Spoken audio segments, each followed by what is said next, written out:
How's it going, everyone? I'm here today to bring you guys my review on My Hero Academia Season 2, Episode 11. And I just gotta say right off the bat, last week's episode was just so good. I watched that an unhealthy amount of times, and I bet you guys probably watched the episode multiple times as well. Oh, it's just so good. But what I really liked about this episode, it gave us a lot to digest. We got a ton of fights in this episode. We got the introduction of a new villain that's probably going to be coming in the later half of this season, which I'm very excited to talk about because his design and what he did in this episode, oh my god, that is going to be fun to talk about. But also, it's the aftermath of the big fight we got last episode, because sure, you can have this big, awesome, bombastic fight between Izuku and Todoroki, but I think what elevates that fight and just brings it to a whole other level is the aftermath and seeing what happens to them after this confrontation. So starting off with Todoroki, when he goes to confront Endeavor, his father, as soon as he's leaving the arena, I found that very interesting because sure, he used his fire quirk in battle, and we know that right now Endeavor is over the moon, that Todoroki used his power and that he's no longer rebelling against him, or at least that is what Endeavor is thinking at the moment. But as we see with Todoroki, he is still conflicted with the fact that he used his fire quirk and he doesn't actually know if he's all right with that. He actually has to take some time,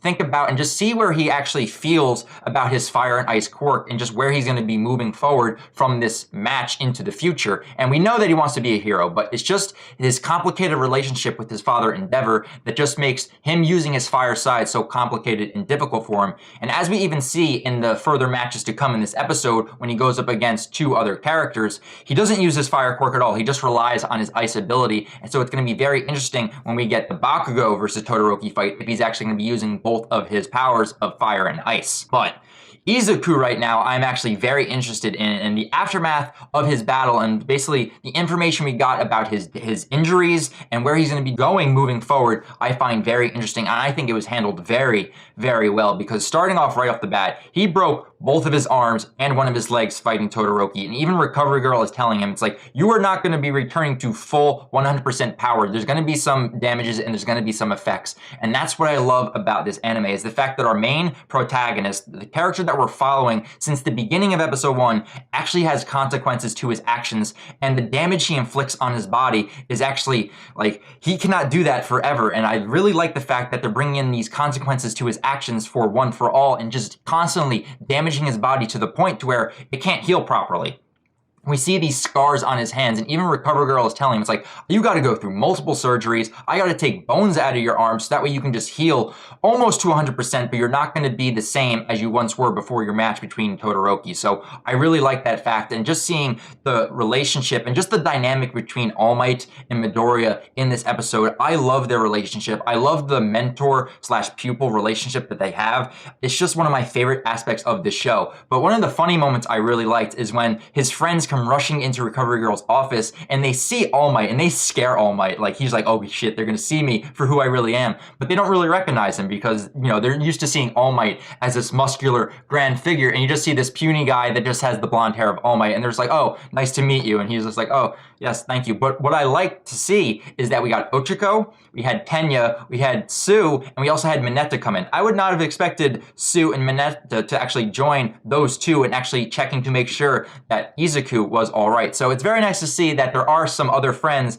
that Izuku has that were very concerned and actually went to go visit him down in Recovery Girl's office. I really like that. But what we learned and got a huge information drop on learning about All Might within this episode is the fact that he was in fact quirkless before he inherited One for All, because after the match and after recovering, Izuku is starting to wonder why it is that, All Might ended up choosing him, and starts bringing up the idea, it's like, maybe you should start looking for another successor. And I love the fact that All Might brings this up, because when you take away his powers and seeing where All Might started, he's at that same point that Izuku is at, being a quirkless person, no powers, but just wanting to be a hero. And learning that about All Might, I thought was very interesting, and just getting to see that this humanizes him even more, even though he's losing his powers. Just seeing that he was actually in the same position that Izuku was, it just adds to the dynamic of these two characters, and it just makes me fall in love with All Might and Izuku more and more as this show goes on. It's just so good. But quickly, I just want to go through the 5 fights that went through in this episode, and that's what I'm loving about My Hero Academia, is that these fights are short and quick. They just get right to the point, and there is a person within each match that has a clear advantage, and they actually utilize that advantage to the fullest extent, so that way these fights don't get drawn on for episodes and we're just waiting for the matches to end. So first off, we had Ida versus Ibara, the Vine Girl. That ended very quickly. No pun intended, but you're just getting to see, Ida using his speed quirk and actually utilizing that in the match to just push her out of bounds. I thought was very cool. The next one we had Tokiyami versus Ashido. Her just basically at a huge disadvantage against Tokiyami with his shadow quirk and ended that match very quickly as well. The Bakugo versus Kirishima match actually lasted a little bit longer, but Bakugo ended up finding the weak spot in Kirishima's armor in his hardening quirk and just basically noticing that he can't keep it up forever, and the more that he uses it, and it's more like an endurance battle, kind of like how it was with Izuku and Todoroki, which I really like that we're seeing more and more that Bakugo is a smart character. Sure, he's hot-headed, and he's the bully, I guess you could say, in this series, but he is a smart character, and we're seeing that more and more as these episodes goes on. But then the next match after that was Todoroki versus Ida. That match actually lasted a lot longer than I thought it would. There we saw Todoroki just using his ice quirk, and then once Ida using like his brains and trying to use it to the best of his ability in that match, Todoroki ended up overpowering him and just basically encasing him in ice, immobilizing him, and he ended up winning the match. And then that last match we got with Tokiyami going against Bakugo, again, showcasing that Bakugo is a smart character, realizing that Tokiyami's shadow quirk is weaker in light, and he uses like this solar flare attack, kind of like from Dragon Ball Z. It was like a solar grenade, and it ends up, just brightening up the entire arena, and he ends up just like getting Tokiyami to the point where he has to say, I give up. Very cool match. And so with that, all of the matches are basically done, and we're just left with the final matchup between Todoroki and Bakugo. That's going to be a very interesting match, and I am very, very looking forward to that match and seeing if it's going to take up an entire episode, kind of like how Izuku and Todoroki did.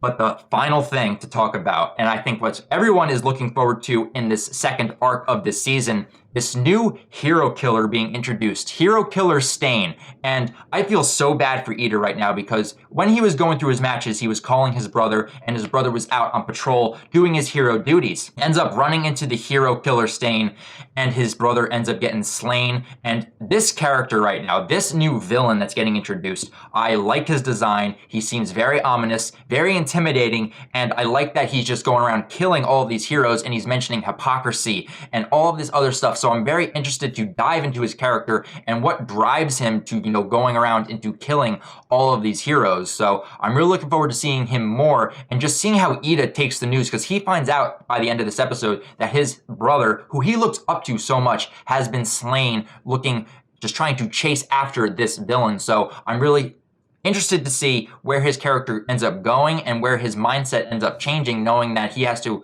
live with the fact that his brother, while he was out of patrol, was killed by a villain. And then also, the League of Supervillains popping up with the teleporting guy, talking to Stain. I'm very interested to see where that goes as well. I'm just saying I'm very interested because I just love this series so much and just really want to see what the next episode is going to bring, because I know we're going to be having the final match, and I know that we're also going to be having more to learn about Stain as this season moves forward. So this episode was just very, very good. I thoroughly enjoyed the matches we had and also getting to see the aftermath, because that is what I love about big bombastic fights, seeing the aftermath. But I want to hear your guys' thoughts on this overall episode. What did you think about the pacing that we had within this episode? Do you like the fact that a lot of these fights are kind of just one and done and they kind of get right to the point? What do you think of the aftermath of Todoroki and Izuku, but also Stain? Tell me your thoughts on this new character, Stain. What do you think about how villainous he looks? And just give me your overall thoughts on his character being introduced into the anime, because I bet this was probably a major part in the manga, and I'm just really looking forward to see where this future arc is going to be taking us right after this UA Sports Festival comes to a close. So that's it for this review, guys. I really look forward to episode 12 coming out next week, but until then, I'll talk with you guys later. All right, guys, see you later.